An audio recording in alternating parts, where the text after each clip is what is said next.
இன்னும் ஒரு மிக முக்கியமான விஷயம், இது கசப்பாக இருந்தாலும் இதுதான் உண்மை.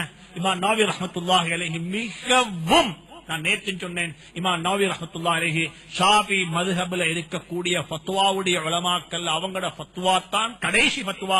இமாம் ஷாஃபி ஒன்றை சொல்றாங்க, இமாம் நவவி ஒன்றை சொல்லுவாங்க என்றால் இமாம் நவவியினுடைய ஃபத்வா தான் என்ன செய்யும், ஒத்தன்டிக் ஃபத்வாவா கருதப்படும். அதைத்தான் நாங்க கடைசி பாயிண்டாக பார்ப்போம். இதுதான் ஏகோபித்த முடிவு, ஏகோபித்த யுனைனமஸ்ல எடுக்கப்பட்ட முடிவு. இதுதான் இந்த கிடைத்த முடிவெல்லாம் அண்டேலிருந்து இந்த வரைக்கும். அவங்க ஒரு கருத்து சொல்றாங்க, அவங்க சொல்லல நபியினுடைய கருத்து ஹதீஸ் சொல்றாங்க, கடைசியாக சொல்றாங்க, இங்க வா வாப்பா, ஒரு ஜனாசாவை தூக்கி கொண்டு போகக்குள்ள மௌனமாக போக பாருங்க.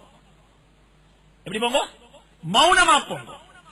ஒரே ஒரு யோசனை, ஏண்ட ஜனாசாவை எப்படி தூக்குவாங்க, எனக்கு எப்படி மௌத்து வரும், எனக்கு எப்படி மௌத்து வரும் சொல்றாங்க.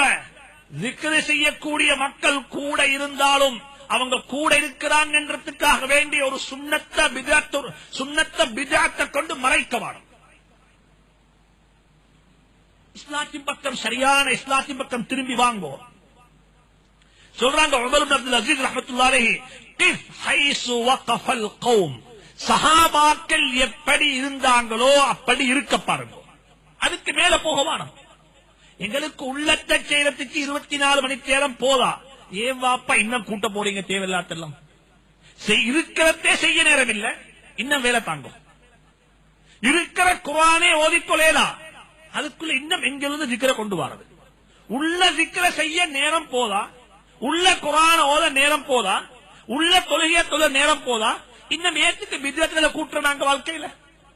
அல்லாஹ் சொல்றாங்க, கிஃப் ஹைசு வகஃபல் கௌம் ஃபஇன்னஹும் அன் இல்மின் வகஃபு, அவங்க செஞ்சதெல்லாம் தனக்கு கொடுக்கப்பட்ட இல்ம வச்சு சொன்னாங்க. அவருடைய ஆழமான தூர பார்வையை கொண்டு நிப்பாட்டி கொண்டாங்க. அப்துல்லா மஸ்ஊத் சொல்றாங்க ரலியல்லாஹு அன்ஹு, இத்தபிஉ, வாழ்க்கையிலே பேம் ஒண்ட பழகிக்கோங்கோ, நாங்க ஒருத்தர ஃபாலோ பண்ணுவோம். நாங்க யார ஃபாலோ பண்ணணும், யாரங்க சொல்லுங்க, யாரை பேசுகிறேன், சந்தேகமாகிறேன், சந்தேகம் அங்க நாங்க பின்பற்றத்துக்குள்ள மாஸ்டர் மாடல், ரோல் மாடல் ஒரே ஒரு ஆள் தான் எல்லாருடைய வாழ்க்கையில, முழு உலகத்துக்கும். எங்களுக்குள்ள ரோல் மாடல் பிக் பிரதர்ஸ் அல்ல, எங்களுக்குள்ள ரோல் மாடல் முஹம்மது ரசூலுல்லாஹ் ஸல்லல்லாஹு அலைஹி வஸல்லம் மட்டும்தான். அவங்க என்ன செஞ்சாங்களோ அதை செய்வோம். உலகத்தில் உள்ள முழு பேரும் சேர்ந்து மாற்றம் செய்றாங்க இல்ல, இல்ல. நபி சொன்னாங்க சொல்லலாமோங்க, நீங்க அல்லாஹ்வை வணங்குங்கன்னு சொல்லி, அவங்க சொன்னாங்க இல்ல, இன்னா வஜத்னா ஆபாஅனா கஸாலிக யஃஅலூன், இல்ல இல்ல வாப்பெல்லாம் இப்படித்தான் செஞ்சாங்க, நாங்க அப்படித்தான் செய்வோம். அந்த ஜாஹிலியத் இப்பயும் இருக்குது, அந்த ஜாஹிலியத் இப்பயும் இருக்குது. சரியப்ப அவங்க செஞ்சாங்க தெரியாத காலத்துல, அவங்க செஞ்சாங்க அறியாமை காலத்துல, அவங்க செஞ்சாங்க ஏதோ அல்லாஹ் அவங்கள மன்னிப்பா நிச்சயமாக. இன்னைக்கு இவ்வளவு குர்ஆன் ஹதீஸ் மார்க்கம் மிக தெளிவாக இருக்குது.